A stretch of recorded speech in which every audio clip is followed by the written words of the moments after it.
Vamos explorar a polêmica. Nos últimos dias, nós vivemos um grande bombardeio por conta de uma música que explodiu na mídia.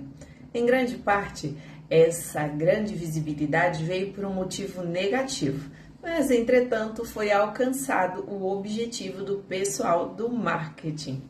E é aqui que entra o cerne da questão, o motivo pelo qual eu estou fazendo esse vídeo.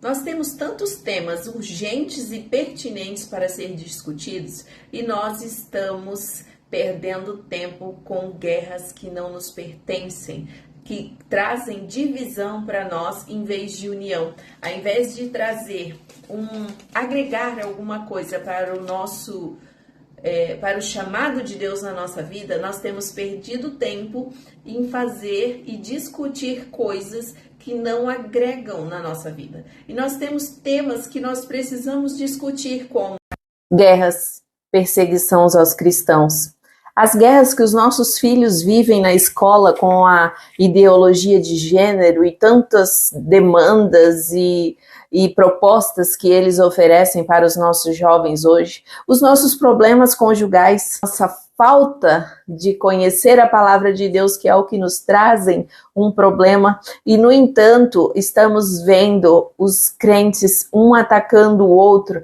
e um querendo ensinar para o outro o que é melhor, quais as músicas que podem e quais as músicas que não podem, e aonde entra o tema que eu quero abordar nesse vídeo sem fugir do nosso assunto. Olha só o que está escrito em Romanos 14:12. Assim, pois, cada um de nós dará conta de si mesmo a Deus. E nós estamos gastando energia discutindo um com o outro o que é o pecado e o que não é do outro, enquanto nós deveríamos estar focados em construir um prédio reto, porque a melhor maneira de você expor que algo está errado não é você atacando aquele prédio porque ele está errado. Não, você constrói um reto do lado, constrói um bom exemplo, que aquele bom exemplo ele vai ser referência para denunciar aquilo que não está agradando a Deus, aquilo que não está nos padrões que deveria. Dito isso, eu quero focar no ponto central desse assunto. A Bíblia diz que cada um de nós deveremos cuidar da nossa vida. Então vamos ler o que a palavra diz a respeito. João 8:32. Conhecereis a verdade e a verdade vos libertará. Mas quem é essa verdade? A Bíblia também responde em João 14:6. Disse-lhe Jesus: eu sou o caminho, a verdade e a vida, e ninguém vai ao Pai a não ser por mim. E o próprio Jesus continua dizendo, em João 8:31, diz assim, se vós permaneceres na minha palavra, sois verdadeiramente meus discípulos. A palavra de Deus é o único meio de nós conhecermos a Jesus. E permanecer nela não significa ler esporadicamente, mas viver nela, ter constância, meditar, buscar profundidade em intimidade com o Senhor. Em Oséias 6:3 diz assim: conheçamos e prossigamos em conhecer ao Senhor, pois como a alva, assim a sua vinda é certa.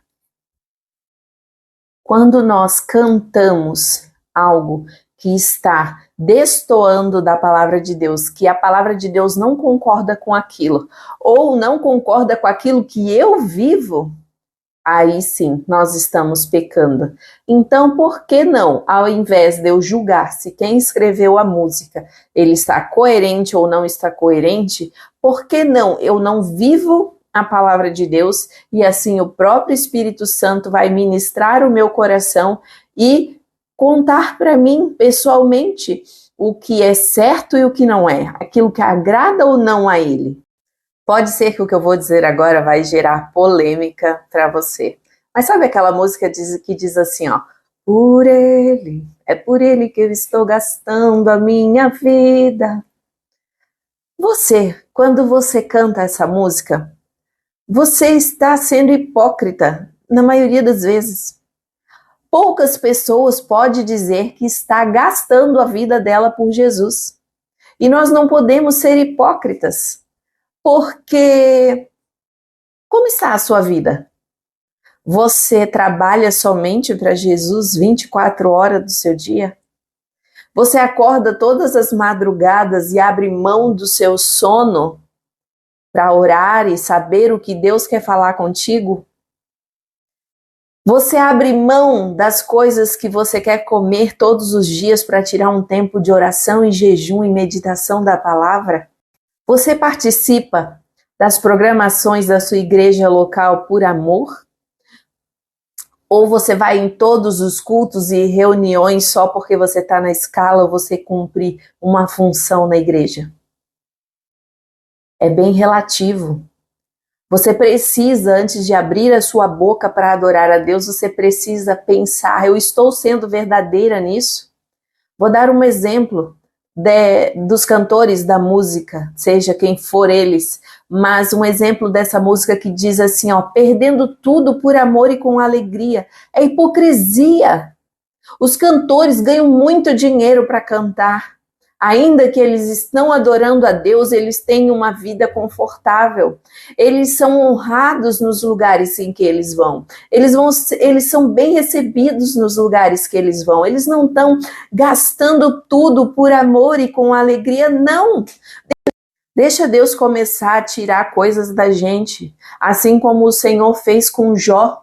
E por um momento a gente já vai começar a murmurar e reclamar. Onde é que está Deus que tudo está dando errado na nossa vida? Então, a minha questão aqui não é julgar esse ou aquele, a letra da música, não. É julgar a você mesmo. É te levar a você mesmo se avaliar. Como diz lá na palavra da ceia, cada um examine-se a si mesmo. E é isso que eu quero te levar a fazer. Ao invés de apontar o dedo se esse ou aquele escreveu algo que não provém da palavra de Deus, ou se esse ou aquele usou uma roupa o que não devia, examine-se a si mesmo, olhe para você, como está o teu coração, como está a tua vida, será que você pode cantar determinados louvores? Será que Deus vai receber o que você está cantando? Vem me visitar hoje aqui, quero conhecer mais de ti. Espírito vem, e vem a hipocrisia junto. Quando que o Espírito Santo tem que visitar você? Você tem que ser templo e morada do Espírito Santo, a Bíblia diz. O Espírito Santo não é aquela visita que a gente chama quando a nossa bateria social está em alta. Olha só o que a palavra diz. Vamos lá. 1 Coríntios 6, 19. Ou não sabeis que o vosso corpo é templo e morada do Espírito Santo, que habita em vós, proveniente de Deus, e não sois de vós mesmo? João 14, 16 e 17. Eu o rogarei ao Pai, e ele vos dará outro Consolador, para que fique convosco para sempre. O Espírito da verdade, que o mundo não pode receber, porque não vê e nem o conhece. Mas vós o conheceis, porque habita convosco e estará em vós. O apóstolo Paulo também reforça isso, em Efésios 5,18.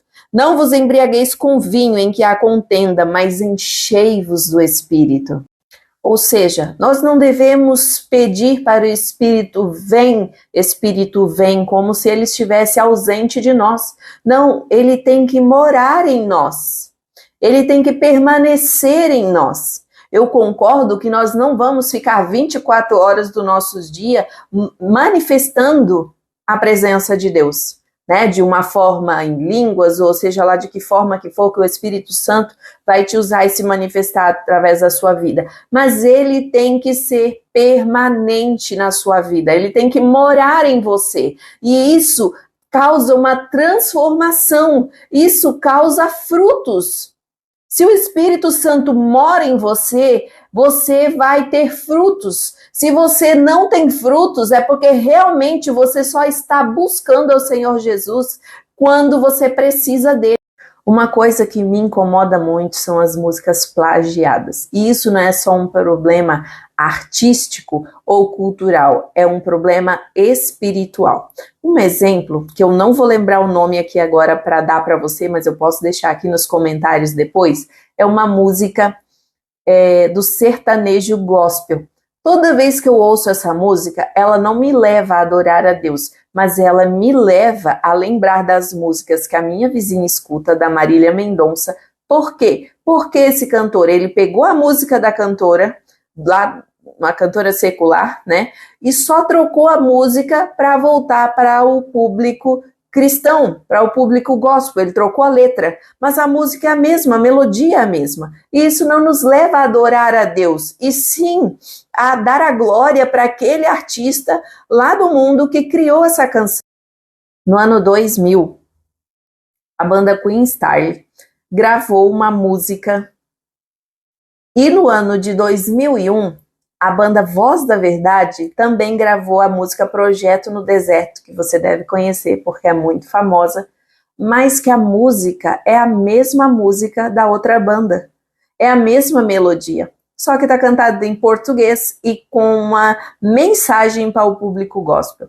Entre tantas, temos música do Fernandinho, entre muitas outras pessoas, muitos outros artistas, que você pode dar uma pesquisada aí, dar um Google, como se diz, né? Que você já vai ver vários artistas cristãos que plagiaram música de outras pessoas. Essa questão não é meramente cultural ou de direitos autorais. Não é algo pequeno.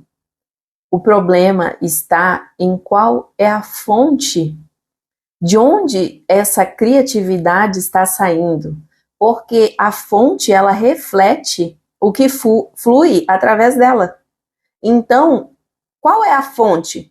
Qual é a água que os nossos cantores estão bebendo para ter sabedoria, para ter unção? Olha só o que está escrito em Tiago 3,17.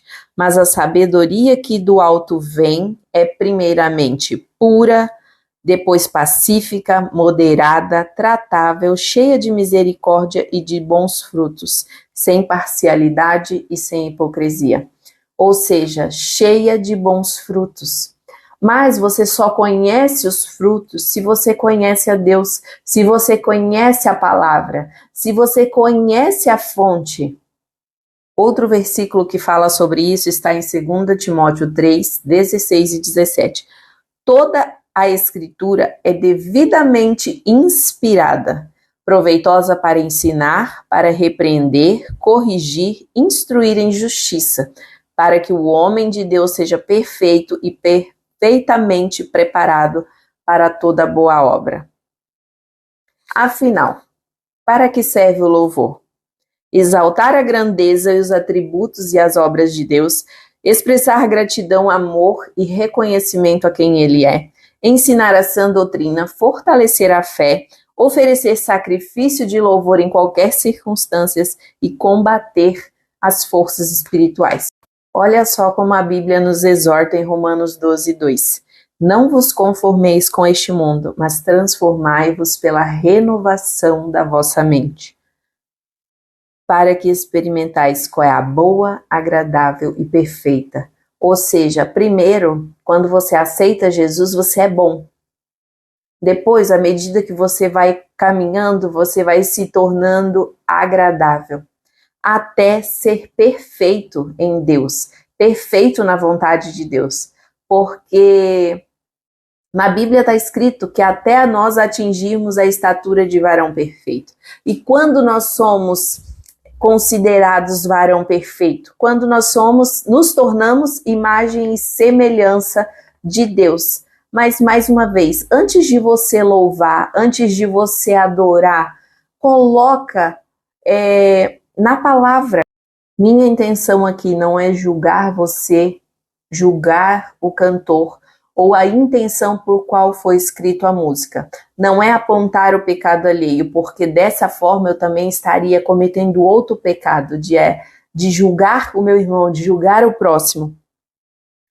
mas é chamar você à consciência de que nós precisamos parar de debater na internet a vida e o pecado do outro e analisarmos a nós mesmos. Aonde eu estou errando? Em algum momento eu parei para louvar esses hinos que não agradam a Deus? Em algum momento eu não estou agradando a Deus de forma que eu não posso cantar uma determinada canção porque eu estou sendo hipócrita na minha adoração? Você trouxe aquilo para a Bíblia, você trouxe aquilo para a palavra, está coerente com o que o Espírito Santo diz para você, está coerente com o que a palavra diz, então louve, então adore. E se aquele louvor, ele está de acordo com as Escrituras, mas não está de acordo com o que você vive, então é a sua responsabilidade se adequar à palavra de Deus. É o start que está faltando para você pensar assim, ó, olha, eu preciso me corrigir nisso, para que eu verdadeiramente possa cantar essa música e estar adorando a Deus e não sendo hipócrita, e não sendo mentiroso. Então, o meu intuito, mais uma vez, não é falar sobre a música se vem de Deus ou se não vem de Deus, se ela pode ou não ser cantada e qual o intuito que tal pessoa gravou ou não aquela canção. Quando nós renovamos a mente pela palavra, nós aprendemos a cantar, a adorar, a compor e a conduzir o outro ao verdadeiro evangelho de Cristo.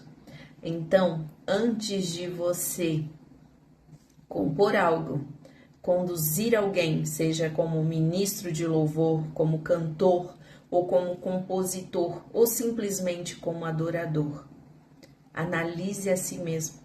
Como Romanos 14:12 diz assim, ó, para fechar o nosso vídeo. Assim, pois, cada um de nós dará conta a si mesmo a Deus. Então, eu quero deixar aqui a você o compromisso da autorresponsabilidade. Não perca tempo debatendo ou compartilhando algo que não adora a Deus e não vai contribuir para o crescimento do reino. Mas sim, cuide para que você mesmo não caia.